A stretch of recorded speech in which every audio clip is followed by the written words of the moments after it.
Okay, slide 15, just showing you tongue and where the dermal papillae are, and that they're taste buds and gustatory receptors right here, right along the sides of the taste buds, and they detect chemicals that are dissolved in saliva. They have to be dissolved in saliva before you can actually taste it. This is interesting. Usually, you think of taste as being complex, but there's really only five taste sensations. Actually, the overall gestalt feeling of taste is really a mixture of both uh, olfaction, smelling, and taste. Because remember, if your nose is stuffed up, you can't smell anything. Food doesn't taste the same. But anyway, here's the five taste sensations: salty, sweet, sour, bitter, and umami. You don't really need to know where they're located in the tongue, but salty is produced by metal ions, sodium, potassium. Sweet is sugar. Sour is acid in fruits. Bitter is associated with spoiled foods and poisons. And umami is the latest one. That was discovered. It's actually a Japanese word meaning yummy. And these are really important because of they they allow us to detect things that we need in food or poisons. Salty, you need sodium and potassium. So sometimes you have a salt taste. Sweet tells you, oh, there's a lot of calories there. Sour, acid in fruit, and that's like ascorbic acid. This is vitamin C, so it's an essential nutrient. So if it's sour, probably has some vitamin C in. Bitter, a lot of poisons have a really bitter taste. And umami is meaty taste produced by amino acids, particularly essential amino acids. Those are the ones that we really have to eat every day because we can't make them. So that tells us that, oh, those good um, essential amino acids are in this food.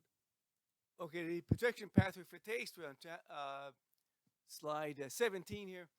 Through these cranial nerves to solitary nucleus and medulla oblongata, nuclear in hypothalamus and amygdala, and then on to the thalamus. And finally, cerebral cortex and conscious awareness. Again, three uh, neurons in the pathway. And then olfaction is smell. And there's olfactory receptors in olfactory mucosa on the roof of the nasal cavity. Here's a projection pathway for taste. It's a primary to the gustatory cells of the tongue, um, to the solitary nucleus of the oblongata. Secondary neurons travel from uh, from the solitary nucleus to the thalamus, and again the third order cell bodies in the thalamus, and it goes to the conscious perception of taste, which I think is in the insula. Then slide 19, talking about olfaction and the receptor cells, which are in the olfactory epithelium, and there's olfactory hairs with chemoreceptors, with the receptors that bind to certain chemicals, and then supporting cells that next to them, and basal cells, which are actually replacement cells. Here's something really unusual. These olfactory receptors are neurons, but they die and are replaced all the time.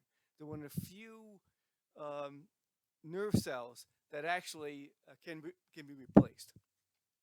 And the first order uh, axons go through the cribriform plate into the olfactory bulbs, where they meet up with these mitral and tufted cells, which are the secondary cells in these structures called glomeruli in the bulbs.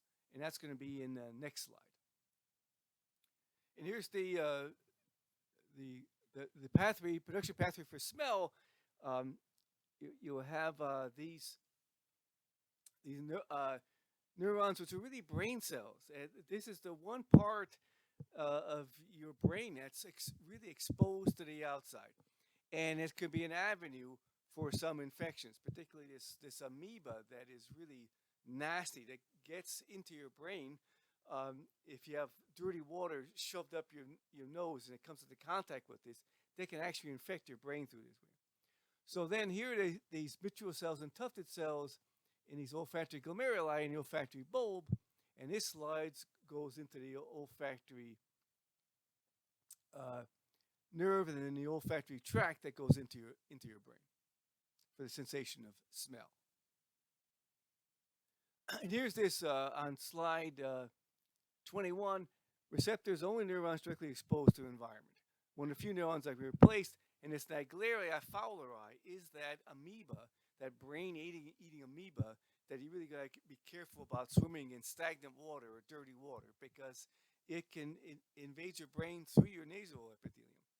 Okay, so each receptor cells has olfactory cells that have membrane proteins that bind airborne molecules. Now, these molecules that are being bound are airborne. While in taste, they have to be dissolved in saliva. They're airborne in olfaction. It's really the oldest sense. It's relatively poor in humans compared to a lot of other mammals. Of course, we know that there are dogs that have much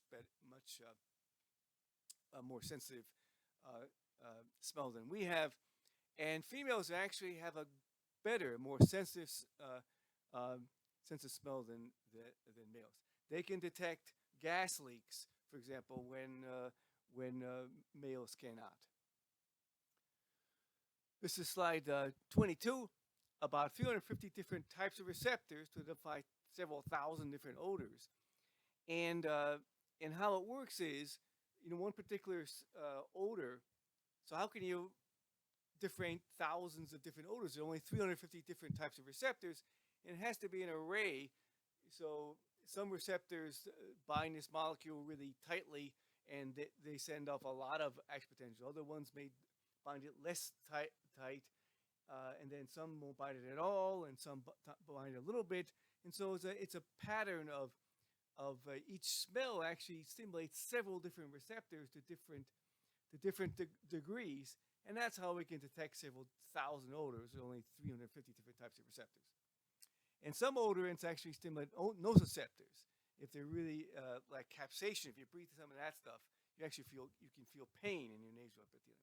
Projection pathway, primary factors to olfactory bulbs, synapse of mitral and tufted cells in glomeruli, the temporal lobe, and primary olfactory cortex. So here's slide 23. This is the last one in this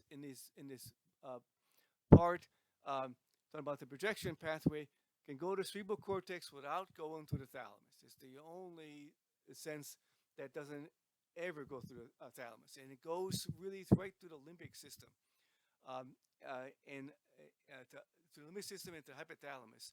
And so it's the most emotional actually of the senses, if you can believe that, because it goes through the emotional center of your brain, and also it goes through the hippocampus, and that's why sometimes smells can bring back whole huge array of memories because it goes through the hippocampus. So information goes to three places: cerebral cortex for recognition, hypothalamus for visceral reaction to odors, and amygdala for emotional reaction to odors. Okay, and that's for the chemical senses. Next segment we'll move into hearing and equilibrium.